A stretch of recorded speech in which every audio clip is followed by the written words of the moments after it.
Alright YouTube, another video that I was planning to make for a while. I've been very busy lately, so all I've posted is kitten videos essentially for about 2 weeks now.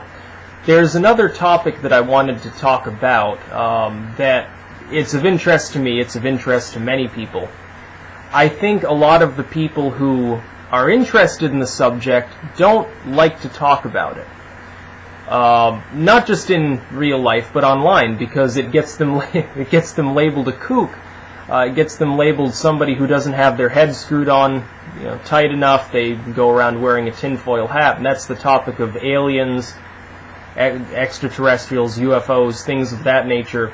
Basically, the extraterrestrial version of paranormal research, which isn't really paranormal at all if you assume that there are actually biological organisms elsewhere in the universe, maybe in our solar system, maybe in our galaxy, maybe nothing in the galaxy and outside of it.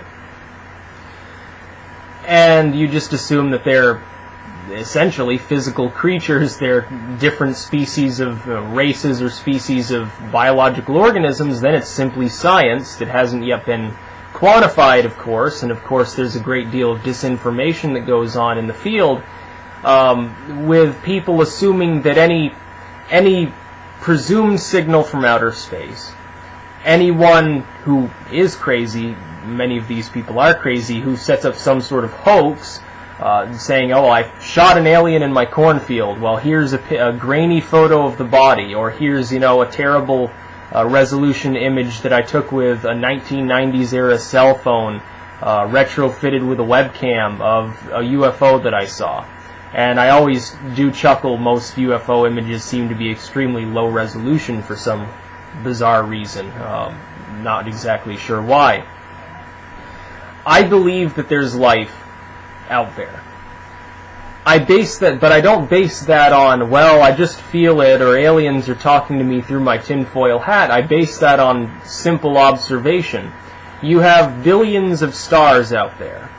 You have presumably billions, maybe tens of billions, maybe more planets in the universe. You have many millions of them right here in this one galaxy. It's full of stars. To assume that the Earth is so outrageously special that it happens to be the only location in the entire universe that spawns some sort of life makes absolutely no sense. And it's partially based on the limits of science. If you look at the limits of science, until fairly recently, the scientific equipment we were using was a lot, not worse, but less developed than the equipment that we use now. It was less developed. You couldn't see smaller planets. You could only see the large planets, the large suns. You go back far enough, you could only see things within our solar system, or nearby in the galaxy. There was no way that you could see outside of the galaxy. Now we can see much further, much more clearly, much smaller objects in much more detail than we could before. We have all sorts of equipment now that stuff from the 1970s or the 1980s is utterly obsolete. The telescopes are better, the imaging equipment is better. Hell, SETI has a program now where they have pictorial readouts of the data from their satellite arrays, from the dishes out in the desert there, where you can actually sign up and you can look through that data and you can help delineate, signals that are of interest. So it's come a long way. The internet has helped, obviously, some with that. They've got some sort of thing where you can hook using their screensaver, you can hook your computer to part of basically a botnet, essentially, to help their processing power. But things have gotten a lot more advanced. We can see a lot more. For instance, we now know, and we speculated but didn't know before, there is water on the moon as ice. Possibly liquid water, we're not sure. There is ice on Mars, probably underground water on Mars. This should give us pause. Until fairly recently, we assumed this was the only planet in the solar system with any form of water, ice or otherwise. It's speculated that Io is basically a water world covered in a thick sheet of ice. If water is so much more plentiful, and also we know now, because we have new imaging equipment, Until recently, it was speculated that planets the size of Earth were relatively rare. That's because the imaging equipment we were using wasn't capable of seeing very many of the planets of our size. Only on nearby stars could we actually see something of that size. Now we can see a lot further. We've realized, I think it was something like 40% of all the planets now that they've observed around other stars are roughly the size of Earth. Almost half of them. If you look at a bell curve of probability, most of the results are lumped in the middle. We have to assume, mathematically speaking, it's a pretty good chance that our solar system, that our galaxy, even our planet is fairly normal. That is to say, there's nothing really that special about our planet. As opposed to the religiocentric ideals of the past, of course, God created Earth, Earth is special, everything else revolves around Earth, it's the center of the universe, the center of existence. No, you can't fly through the air because you'll die. You can't go into outer space because God will shoot you with, magical powers. We know that's not true anymore. We've put objects into orbit. We've sent some people say no, but we've sent people to the moon. I don't believe the moon landing was a hoax. That would be quite an epic hoax to pull off. I think that's a conspiracy gone awry. But anyway, we've been up in outer space. We've tested the moon. We've sent probes to Mars, sent rovers and so forth. We've sent probes and satellites into outer space. Some of them are leaving the solar system now because they've been up long enough to do that. We now know that our solar system is not particularly interesting. Other than the fact that there's life on Earth and we haven't yet found life on another planet, everything else about our planet's fairly normal. The hallmarks of life for another planet would essentially be it has a moon, because that heats up the magma inside. It helps keep the center liquid, which of course allows various chemical processes to continue. It can't be too close to a sun, or else it'd be completely baked. It can't be too far away, or it'd be frozen over constantly. So basically we're looking for we don't even know if a planet has to be the size of Earth. A planet 10 times our size could just as easily sustain microbial life. It wouldn't really be that difficult. A planet smaller than ours, possibly too.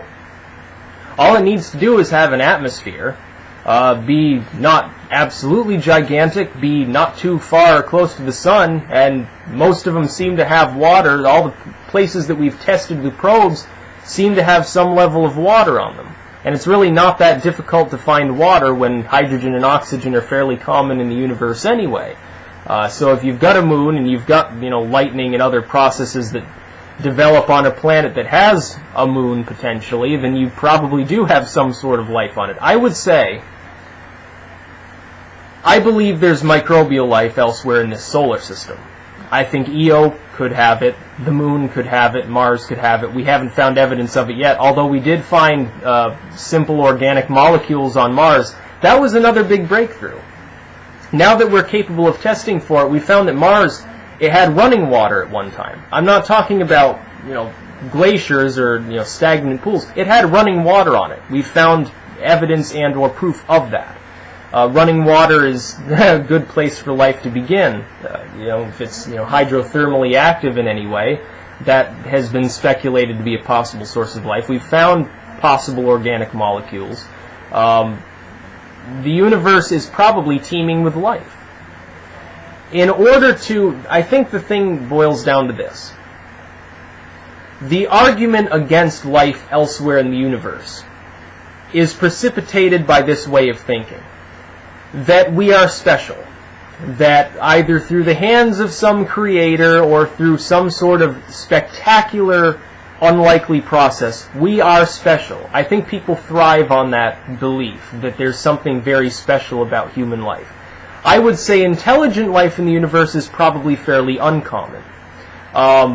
Because planets tend to get hit by asteroids, or have some other terrible process that knocks everything back down to simple microbes, and it takes 100 million years for it to evolve back into something with a neuron in its head.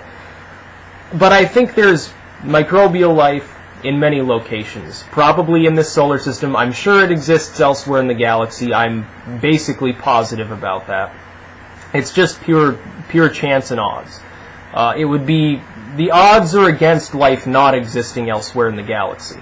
I would say there's probably intelligent life elsewhere in the galaxy. Definitely in the universe, I would say there are other races of life. We have to assume, unless you assume that there is some sort of divine creator, anthropomorphic in nature, that cares about humans but nothing else. Never mind that evolution is also, I say definitely, most people say probably true. If that's true, then that seems to undermine the credibility of the argument humans are unique and special. Ironically, the one argument for us being special that actually does hold up to any sort of scientific scrutiny is, and there was a Kazakh study done, I think a few months ago actually, that talked about this, is the idea that aliens manipulated our genetic code or crossbred, hominids or something like that, and then we became special because they gave us a larger brain. I don't know whether that's true. It's possible. There's the Black Knight satellite stuff. There's the WOW signal. There are all sorts of things that we can't quite explain. And you look throughout human history, and here's where my archaeological standpoint comes in. If you look at petroglyphs and cave paintings and primitive people's writings and so forth, I say primitive, people's writings from ancient times, there seem to be an awfully large number of mentions of things coming out of the sky, discs in the sky, flaming wheels in the sky, beings with wings that fly through the air, things that speak in languages nobody can understand. They look kind of human, but they're not quite human. They have all these powers. They can cause lightning and all these other things. Something inside tells me, and it ties in with the fact that pyramids miraculously appear all around the world before there was intercontinental trade, almost simultaneously in dozens of different cultures. That's always been something, me being interested in having studied archaeology, that I can't quite wrap my mind around without saying either there was intercontinental trade back then and we just don't know it, there's no evidence of it, or there was some sort of interlinking of them by some other group. It's weird that all of these things happen in human evolution. A few thousand years ago, suddenly everybody starts using agriculture. Okay, well, they simultaneously did this all across the world without any interlinking of their cultures at all. That's strange. They start building pyramids. They start building road systems. They start doing all of these things that are hallmarks of this civilized group. We can't even explain how they built them. Nobody has yet explained how the Great Pyramid was built. It's been speculated that it was done by slave labor while they were using stone and copper tools. Do you realize how long it would take us with modern technology to even cut one of the blocks that was used in its construction? And they say, well, the pyramids were used as burial areas. Well, that's true. We found burials in the pyramids. What about the Great Pyramid? There were no bodies. There's no chamber that was apparently meant for a burial. It's been speculated that it could be used as a power generator, in essence. I don't know whether that's true. It's been speculated. But to assume that there's been no I would believe, this is what I choose to believe. I believe that there's life elsewhere in the universe. I think that's 99.9% likely. I would say it's pretty likely that there's intelligent life out there too, possibly within the galaxy. We haven't seen it anywhere in the solar system, but there are other places not too far from the solar system that could, if they had powerful craft, they could travel here, whatever. It would be strange if we assume that there's any grain of curiosity in such a race of people from some other planet or star system or whatever. It would be odd that if they observed that there was life here, that they wouldn't interfere with it. They would perhaps, maybe they're greedy, maybe they want more resources, maybe there's some sort of chemical or mineral or something on the planet that they don't have much of but they need. Maybe they're just naturally curious, maybe they're a race of essentially a bunch of scientists that just want to manipulate genetics. We're not sure. But evidence is quickly mounting because now we've got the technology that we need that our planet's not particularly special in size or composition. There's water elsewhere in the solar system, we know that for certain. It's probably all over the universe. There's water everywhere. They say, well, none of these other planets have water, they can't sustain life. Well, we found it on the moon, we found it on Mars. Io probably is basically all a chunk of ice surrounding this core of rock. It's not that uncommon. It's really, there's nothing special about us unless you drag religion into it. I think religion, more than anything, hinders people, and ironically, if they studied these religions, they would find uncanny similarities between Jewish mythology, Sumerian mythology, which informed Jewish mythology, Babylonian, Egyptian lore, some of the petroglyphs all over the place. All of these different mythologies and religions and spiritual teachings, they all talk about these beings from outer space, or beings from the sky, because they didn't understand that space could be inhabited by intelligent matter. They have these tales. Archaeology can't explain why they exist other than to say, well, they were talking about birds. They were talking about other human groups that they came into contact with that were more advanced than them. Doesn't explain how they came out of the sky, but that's one of the things that they use to explain it. They were talking about asteroids or comets or something. They were talking about, some sort of species of monkey that jumps out of the trees and they thought they could fly. These are not good explanations, and I think in many ways they assume that ancient man was dumb, unable in any way to observe reality without dragging all this mythological nonsense into it. But if we look to people like, we say, well, Greece is a good example of a civilization that got it right. Oh, look at all they build all sorts of cool stuff. They had modern techno. They invented the flamethrower and the gas grenade, for God's sakes. They had all these machines and all this technology, and they invented all these wonderful things. Alexander the Great himself reports about, there was one point at which he was besieging some Indians, and some object, it's not clear what it was, came out of the sky, scared the elephants, put them into a frenzy, and he had to retreat. This is part of Greek record, and they say, well, the Greek culture is different from all those primitive people around the fire, smoking hallucinogens, and it doesn't quite add up.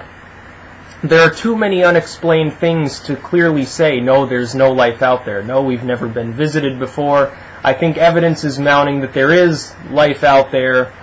It's only a matter of time, in my mind, as we continue to explore the moon and Mars, and possibly further out in the solar system.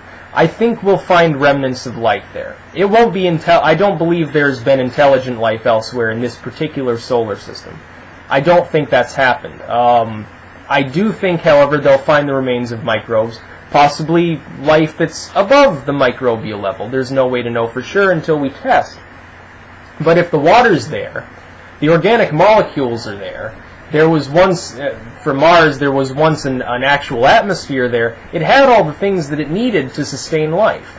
We have to, its a composition actually doesn't seem that much different from Earth. It looks basically like what Earth would look like if it were a little bit smaller, the atmosphere got depleted, and the moon went away. And the moon, and I've heard this, I'm not sure if it's true, but the moon is moving slowly away from the Earth. We're not special. That's the key thing that people need to understand. If you assume that we're special, no, there's probably not life out there unless it's some sort of god race or something.